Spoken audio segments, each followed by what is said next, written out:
Deus abençoe a todos. Aqui no parágrafo 48 da mensagem A Brecha entre as 7 eras da igreja e os selos, o profeta de Deus diz: os 7 selos retêm o mistério do livro, até que possamos ver o que aqueles 7 selos selaram.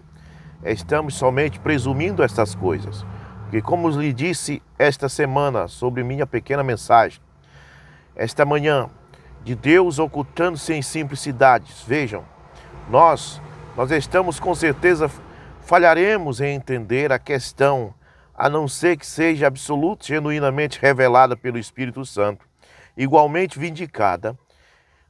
Estão vendo?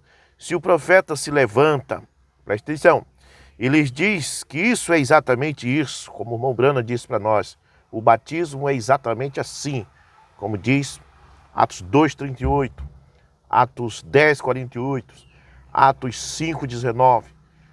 O irmão Brana disse, isso é exatamente assim.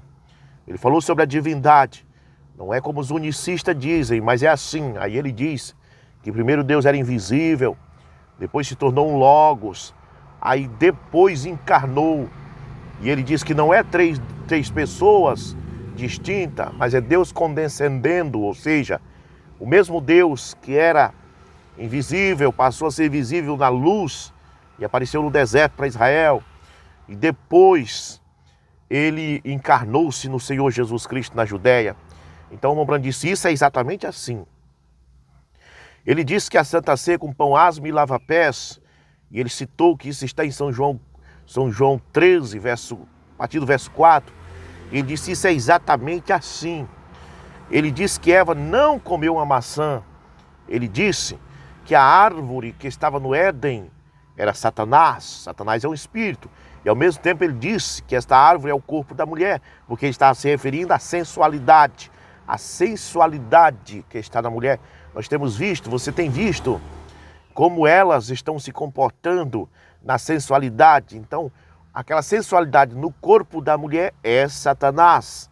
Então, o irmão Brana diz que a árvore era Satanás, porque Satanás é um espírito. Ezequiel, capítulo 31, verso 8, diz, falando de Satanás, dizendo, tu era uma árvore, e de entre as árvores do jardim de Deus, tu era mais frondosa. Falando com Satanás, Ezequiel 31, 8, e o irmão Brana diz, essa árvore é Satanás, ela é um espírito, não é uma árvore literal de galhos, de folhas, e isso estava no corpo da mulher, por causa que é a sensualidade do diabo que leva ao adultério, ao sexo desordenado fora do casamento e assim por diante. Então o profeta de Deus disse, isso é exatamente assim. Ora, e é lógico que é exatamente assim. Porque você não pode, de maneira nenhuma, fazer com que Eva coma uma maçã literal do jardim do Éden, quando a árvore de onde ela tirou essa maçã é um espírito. Você entende? Então o profeta disse, é exatamente assim. Então o profeta diz assim, ó, veja, nós estamos com certeza, falharemos em entender a questão, a não ser que seja absoluta e genuinamente revelada pelo Espírito Santo, e igualmente vindicada, estão vendo? Se o profeta se levanta igualmente,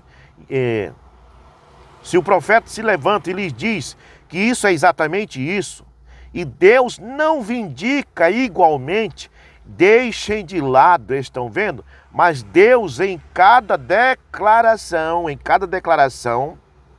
em tudo tem de vindicar isto para torná-lo certo. Estão vendo? Então, Deus tem que vindicar cada declaração para torná-lo certo. Como foi que Deus vindicou Moisés lá em Números, creio que no capítulo 16, que apareceu 3 homens, Corá, Datã e Abirão, e eles começaram a dizer que eles também eram ungidos de Deus e que Deus, que o povo abandonasse Moisés e tudo mais. E então o que Deus fez? Mandou aquele povo se afastar ali com as suas famílias, e a terra abriu a boca e engoliu aqueles homens com suas famílias. E quando Deus fez isso, Deus vindicou Moisés e mostrou a Israel que Moisés estava falando a verdade, por mais que eles achassem erro nele, porque eles acharam erro nele. Eles procuraram o erro em Moisés e acharam. Eles descobriram que tinha um erro em Moisés de casar com uma mulher que não era de Israel. Tinha um erro em Moisés que ele tinha matado um homem lá no Egito antes de sair. Então ele era um assassino. Tinha um erro em Moisés de ser zangado, de ferir a rocha 2 vezes. Tinha vários erros em Moisés. E você encontra até quando chega lá perto ali do Rio Jordão, quando os 10 espias voltam desanimados, a gente vê que até Arão e Moisés também fica desanimado. Então ele tinha falhas, tinha fraqueza. Se você quisesse achar fraqueza nele, você encontrar. Mas mesmo assim, Deus vindicou a mensagem dele, que era a única coisa que prestava daquela hora. Os outros nenhum prestavam. Por mais que eles fossem santinhos, a mensagem deles não foi vindicada. Então aqui nós encontramos o profeta dizendo que Deus vindica a mensagem do homem em cada detalhe. E Deus tem vindicado a mensagem do Mombrana. Você quer saber como é que Deus faz para vindicar a sua esposa e mostrar para você que a sua esposa é a mulher correta, a melhor esposa do mundo para você? Como é que ele faz isso? Ah, você acha ruim porque sua esposa às vezes amanhece zangada, às vezes deu uma resposta para você que você não gostou, né? E você coloca defeito nela. Mas o que Deus faz? Deus manda você olhar em volta e veja como está vivendo as outras mulheres, veja a situação das esposas dos outros homens, veja como elas estão tratando eles. Quando você vê a situação delas, você vai olhar para sua esposa e dizer, ó, minha esposa é a melhor esposa do mundo, então Deus está vindicando sua esposa. Ela tem defeito, ela tem falhas humanas, mas Deus está vindicando ela quando mostra para você que não tem nada melhor que ela. Deus vindica ela. A mesma coisa, talvez seu pastor, às vezes você fala mal do seu pastor, que está aí pela obra, trabalhando, lutando pela causa do evangelho, sendo sincero, pregando para você a verdade, mesmo sabendo que pregar a verdade faz com que as igrejas esvaziem, e mesmo assim você está falando mal dele. Olha a situação dos outros pastores. Deus manda você olhar como estão os pastores, como estão os pastores da Assembleia, como estão os pastores da Batista, como estão os pastores dessas igrejas. Quando você olhar em volta, você vai olhar para o seu pastor e dizer, esse é o melhor pastor do mundo. Então Deus nesta hora está vindicando o seu pastor, provando para você que este é o pastor que você deve congregar com ele, seu pastor, para cuidar da sua vida espiritual. Então, como é que Deus está fazendo para vindicar esta mensagem, irmãos? Para vindicar. Você quer procurar erro no Mombrana? Você acha. Bora procurar? Nós acha. Ele era zangado também e ele deu um murro na cara de um homem uma vez que enfiou uma estaca na frente da casa dele. Quando ele era criança, ele saiu com um rifle para matar o homem que tinha matado o cachorro dele. Ele tem um monte de falhas. A gente acha. Se a gente procurar, a gente acha. Mas vamos procurar também erro em Jesus? A gente acha. Se a gente procurar, a gente acha. Judas achou. Vamos procurar um. Primeiro, está conversando junto ao poço com uma mulher samaritana, sendo ele um rabino judeu. Até os próprios discípulos dele acharam aquilo estranho. A Bíblia diz que eles disseram, a Bíblia diz, esse cara admirado de ver ele conversando sozinho com aquela mulher junto ao poço. Estranho aquilo, não era normal em Israel. Vamos procurar mais defeito em Jesus? Ele disse que a semente de mostarda era a menor semente que existia. No entanto, se você fizer uma pesquisa no Google hoje, você vai ver que existem outras sementes menores do que a semente de mostarda. Irmão, não procure defeito nos servos de Deus que você acha. Mas tem uma coisa, por mais que você ache erro em Jesus, Deus vindicou ele.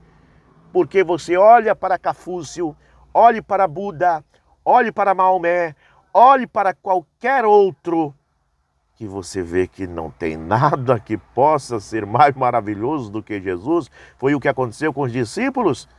Os discípulos disseram, para quem iremos nós? Se só tu tem palavra de vida eterna. Os discípulos não ficaram olhando em pequenas falhas de Jesus. Eles olharam em volta, eles viram a situação dos fariseus. Eles viram a situação dos saduceus, dos samaritanos. Eles disseram, não, Senhor, não tem nada melhor do que tu, não. Então, nesta hora, Deus vindicou Jesus, mostrou para eles que Jesus era a única coisa que prestava. Olha em volta, veja a situação das denominações. Veja, olha o que eles estão fazendo. Olha a situação deles dos vídeos, rodopiando no salão, misturando assembleia com candomblé, virando uma bagunça, adorando 3 pessoas distintas de uma tal Santíssima Trindade que eles inventaram no 3º século, um tal de Deus Pai, Deus Filho e Deus Espírito Santo. Nem a Deus esse povo estão adorando. Bando de pagão. Olha só, O meu pai dizia: se você quiser tomar um osso da boca de um cachorro, ofereça para ele um bife, uma carne maciça, que ele mesmo vai deixar o osso e vem para o bife. Mas não tente tomar o osso dele sem oferecer nada melhor, que ele vai te morder. Os opositores querem tomar a mensagem de nós, mas o que eles têm a oferecer para nós? O que o John Collins, lá dos Estados Unidos, tem a oferecer para nós? Ele mesmo confessou que nunca se livrou do vício da pornografia, defende o homossexualismo, defende causas LGBTs, defende banda Iron Maiden, defende Axl Rose da banda Guns N' Roses e assim por diante. Olha a situação desses opositores, bando de afeminados, mentirosos, nem mesmo são cristãos. O que este povo tem a oferecer? Olha em volta, Deus está vindicando a mensagem. Você ainda não percebeu isto?